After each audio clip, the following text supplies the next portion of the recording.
All right, Niall, what's in your notes today? Well, today I want to start by sharing some good advice for journalists, but for us all, really. When I first came to the US more than 20 years ago, the network evening news still mattered, and so did its anchors. There was Tom Brokaw on NBC and Dan Rather on CBS, but my favourite over on ABC News was Peter Jennings. It was years later that I learnt about Peter's famous advice for younger journalists. Talk not only to the movers and the shakers, but to the moved and the shaken. In other words, don't talk only to the powerful. Talk also to those who live with the consequences of how that power is exercised. It's an instruction that too much of the media fail to live up to, especially in Washington journalism, permeated by too keen a desire for entree into the right circles and too much general deference to the powerful. Now, this might sound kind of abstract, but it's not at all. Not during a period where we have seen two US citizens, Renee and Alex Pretti, shot dead in the street by government agents, and where jarring, disturbing actions have been seen in many other cases too. Democrats held a forum yesterday, which some of the people most affected by these recent actions spoke at. It was very moving, and it was moving not only because of what it revealed about the big, bleak picture of where we are as a country, it was moving in the telling, concrete details of people's lives and of their grief. Here's one of Renee Good's brothers, Luke Ganger, talking about his daughter, Renee's niece. I was talking to my 4-year-old last week when she noticed I was not doing well. I had to come here today and talk to some important people. She knows that her aunt died and that somebody caused it to happen. She told me that there are no bad people and that everyone makes mistakes. She has Ne's spirit. And here's Aliyah Rahman, an activist who was dragged from her car, also in Minneapolis, less than a week after Renee Good was shot to death. In this clip from MS Now, you can see some of the original footage of what happened. Then the glass of the passenger side window flew across my face. I yelled, "I'm disabled," at the hands grabbing at me, and an agent said, "Too late." I felt immersed in a pattern, and I thought of Genoa Donald, an autistic black man killed by police during a traffic stop in 2021. I remembered Mr. Sliberio Vega Gonzalez, who was killed by ICE in his vehicle last year. An agent pulled a large combat knife in front of my face, which I thought was for cutting me, and later learned was used to cut off my seatbelt. And here is Marimar Martinez, who was shot 5 times by federal agents last October in Chicago. Martinez was initially charged with assault after agents said she had rammed their car.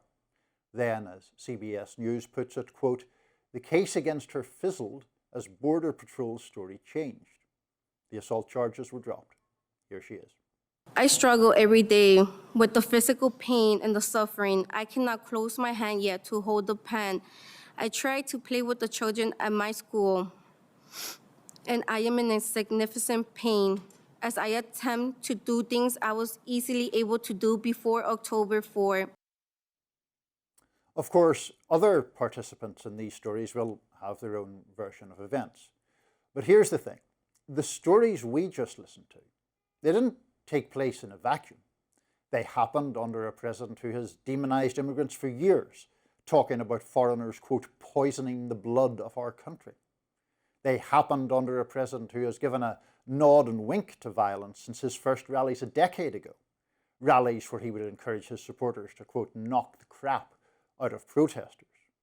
They happened under an administration that has fostered a culture of immunity and impunity for its armed agents, only to row back slightly when the public shouted stop.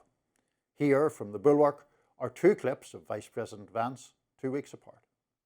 The precedent here is very simple. You have a federal law enforcement official engaging in federal law enforcement action. That's a federal issue. That guy is protected by absolute immunity. No, I didn't say, and I don't think any other official within the Trump administration said that officers who engaged in wrongdoing would enjoy immunity. That's absurd. So part of this story is, of course, about Trump and his allies and the specifics of how they rule. And part of it is a very old story, that raw power, unconstrained, leads to a very dark place. A place where families have to live on enveloped in grief, with a precious light snuffed out. Here's Renee Good's other brother, Brett Ganger, yesterday. As a sister, she was constant. Someone you could lean on, laugh with, or just sit in silence beside. She had a way of making you feel understood, even when you didn't have the words yet. She didn't just listen, she saw you. She believed in second chances. She believed tomorrow could be better than today. She believed that kindness mattered, and she lived that belief. Kindness does indeed matter. Right now, it's prevalent among the people, but it's sorely lacking among the powerful. Well, look, I feel for these grieving families of people who were killed, and I have criticized the administration for their knee-jerk response to these tragedies. I wish they would have just said, it is sad whenever someone dies, and we are going to investigate it and determine whether it was lawful or not. It could be a justified tragedy, or it could be an unjustified tragedy, and then someone will be held accountable. And I think that's how they should have reacted, rather than it's the person's fault, or I presume their motives were to do harm and thus they deserved it. The things they said about Renee Good, the things they said about Alex Pretti. I think this is hurting the administration. The perception that they are just, and certainly there have been so much misspeaking, including from J.D. Vance, about absolute immunity. No one wants police officer. What if a police officer murders his wife? He has absolute no. It's like people in law enforcement. They're government employees. We want them to be accountable to us. They work for us. They shouldn't have to take unreasonable risks for their own safety. They shouldn't be subject to smears, but they have an important job to do, and they deserve protection in that. But not absolute immunity from wrongdoing, certainly. I think where people on the right who are defending what ICE is doing would come in and say is these, Renee Good was involved with or was encouraged by her partner to do something that violates the law to free from a police officer, and is there any responsibility on the tactics of these protesters that are putting people in harm's way, or the resistance being offered by blue liberal Democratic-run establishments to any immigration whatsoever? Does that bear any responsibility for these people being in harm's way? So, first of all, you said at one point there that the administration's response in terms of I think we would both agree, false characterizations of Alex Pretti and Renee Good were damaging them politically, or had hurt them politically. We could agree that it was also morally wrong for them to do that, couldn't we? Yes, right. Absolutely. Of course. So the other point then, extending from that, is, although you and I have different political philosophies in various ways, as a libertarian, presumably you have extremely serious qualms about the forces of the state snuffing out a life. Certainly, yes. Right. I have expressed those qualms. I am opposed to this. But then don't the arguments about, like, oh, well, tactics and rhetoric and all that, they effectively exculpate agents of the state who have killed people?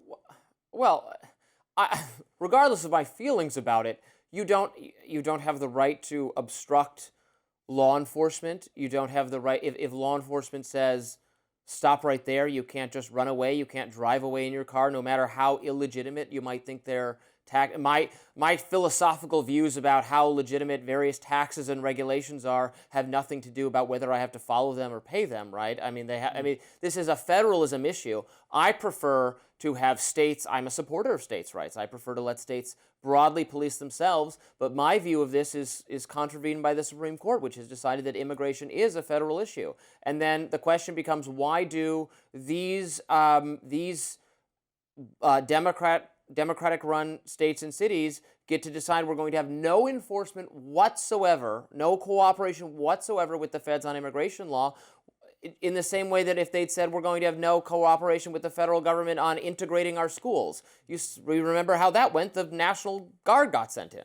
But I mean, the issue is there is a debate that can certainly be had about so-called sanctuary cities and what the appropriate level of cooperation or non-cooperation is. And I think Virginia had it right. Virginia said before Abigail Spanberger reversed this that they would detain illegal immigrants who had other criminal outstanding other criminal issues, not just simply anyone of legal status. I think that's a great compromise.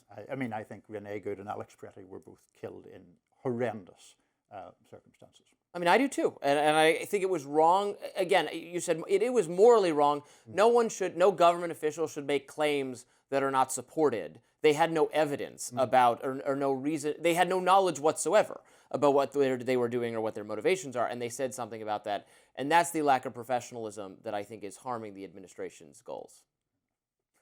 Next up, Texas Senate candidate James Tallarico in hot water this morning after allegedly disparaging former U.S. Senate candidate Colin Allred's fiery comments. Coming up, stay with us.